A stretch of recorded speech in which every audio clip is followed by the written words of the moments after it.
Welcome to my personal league starter in patch 040 that I'm planning to take all the way from 1 to 90 Arbiter of Ashdown Pinnacle bosses, the whole package. And since Druid is new plus shapeshifting, I think the answer is quite obvious. In this video I want to go over the Ascendancy I'm planning to choose, which animal form, and also the support gems for the skills that we already know. Let's start with the Druid Ascendancy first. We got Shaman and Oracle. Oracle seems pretty strong because of the unseen path and forced outcome for inevitable critical. It's pretty much guaranteeing that we critical. And the unseen path will open up new hidden passive nodes for the Druid to make him even stronger. However, I'm heavily drawn towards the Shaman. First, because I want to find out how good Furious Wellspring really is. That gives me continuous rage generation, but makes my skills also cost some rage. Plus then the Bringer of the Apocalypse skill that turns you into a walking, talking calamity, raining down storms of ice, fire, lightning on our enemies. However, we'll need elemental damage to trigger this. And that brings us to our shapeshifting form. We get the Werewolf Ice, Bear Fire, and the Wyvern Lightning. I'm personally not interested in the Pack Leader Werewolf playstyle, and as cool as Slamming Bear seems, it's also somewhat generic, but will definitely be explored down the line. However, Wyvern really has my heart, not because of the lightning, because of the flame breath. You go up in the sky and just torch everything below you, doing continuous fire damage, ignite magnitude 750% up. Seems like a brutal map clear for any challenge. However, with the Wyvern, we have a few challenges to overcome, namely power charge generation and how do we keep our rage up at any given moment. The fun part though, the Wyvern level playstyle seems eerily similar to Warrior, with priming enemies for heavy stun and then wing blasting them. Kinda like Mace Strikes into Bone Shatter. The basic attack in Wyvern form will be Rend, and the Wyvern can consume power charges with a Rend to charge your wings up with lightning.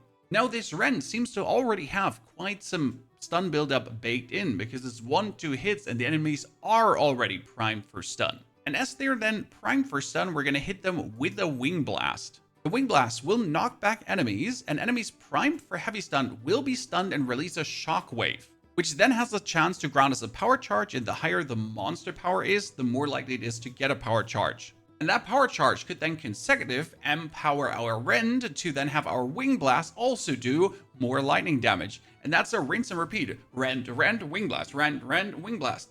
Don't even need anything else to zoom through the leveling. As supports, I could imagine something like Rage because it's a melee skill.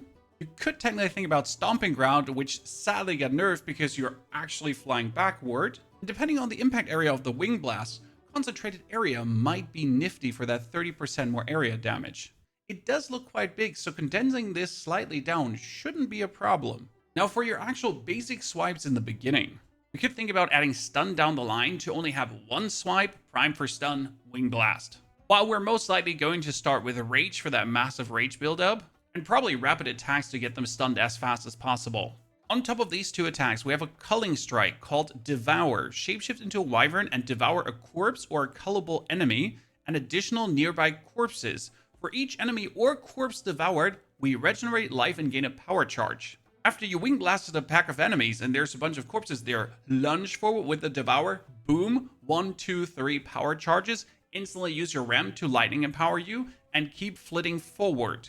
Now my only issue with this skill is, we need a corpse or a cullable enemy, which makes it kinda useless against bosses. However, for pushing through maps, you should consistently have enemies that you could actually devour and then consistently build up power charges easily.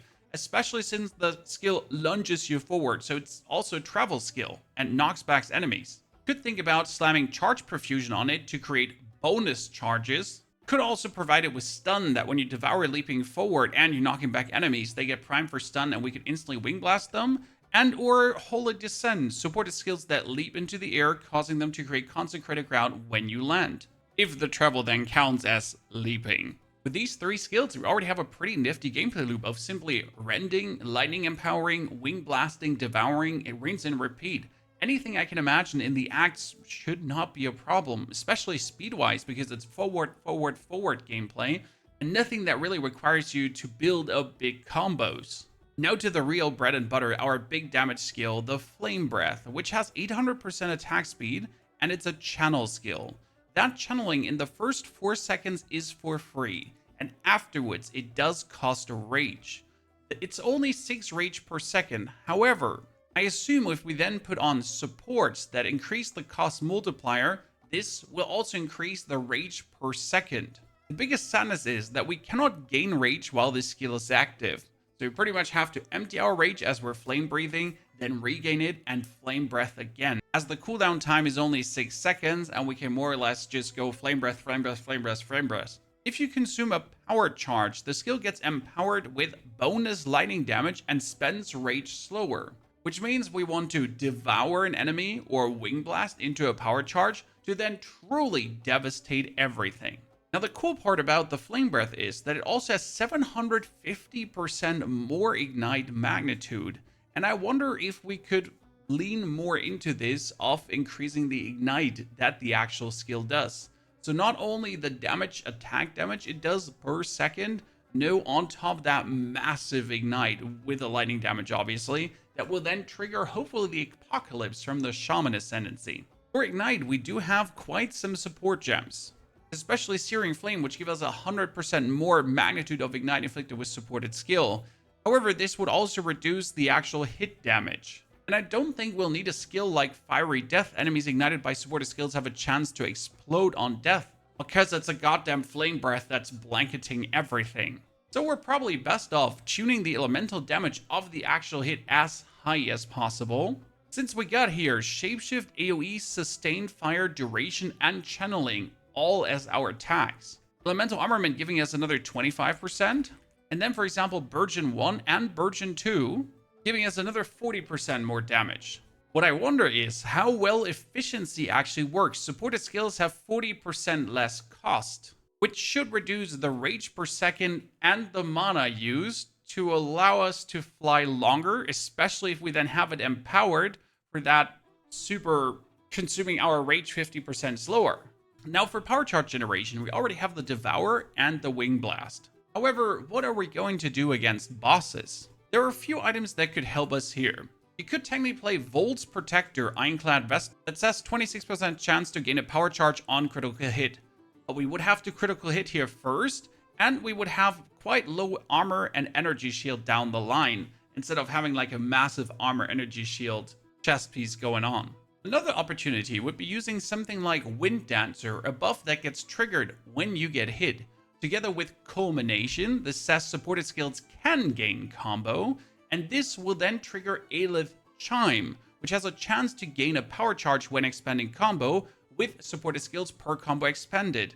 This chance can exceed 100%. Right now with a Monk and Wind Dancer, I run around, Culmination builds up, I get my combo points, and then Aelith Chime triggers. We're most likely not going to use Evasion Ready on our Wyvern though, so maybe Arctic Armor, which is intelligence based, and we're going to need some intelligence for our class. Or we simply have to pray that the Wing Blast on the monster power of a unique monster just gives us such a high chance for a power charge that it always works. Now I know the passive tree is not final, however we can already look for a path that we might want to take. That's going to be over the left side with area of effect and melee damage bonuses, then increased damage. We kind of want to get up here because this is melee attack speed and melee damage, and we are pretty much doing melee with a Rend, with a Wing Blast, all that kind of stuff. Probably working the best to empower us early. Then if you travel further upwards, we have this whole cluster here for attack damage, attack damage, attack damage. Like this is a very unimaginative full attack damage cluster, with the opportunity to also slip over to the warrior side for the physical damage, attack damages on the side, potential elemental damage bonuses, increased melee damage with hits at close range. It's all kind of there for a smooth progression. The ultimate goal with a Wyvern will be to find out how strong can we make the Flame Breath to then trigger our Apocalypse and always be fully raged up to completely overwhelm our opponents. And can we play Berserk to empower all the rage fuel things we're doing? Plus potentially the Herald of Thunder, depending on how often can we really get the power charges and keep up the lightning and get our enemies shocked. What do you say, ladies and gentlemen? Does this sound like a plan? Your input is welcome. Put that in the comments below. And yes, we'll have a day 1 update, day 2 update, full starter guide, 1 to 65, 65 to 90, arbiter down, all that kind of stuff here on the channel. And now go watch this video because it's plenty good information. Enjoy.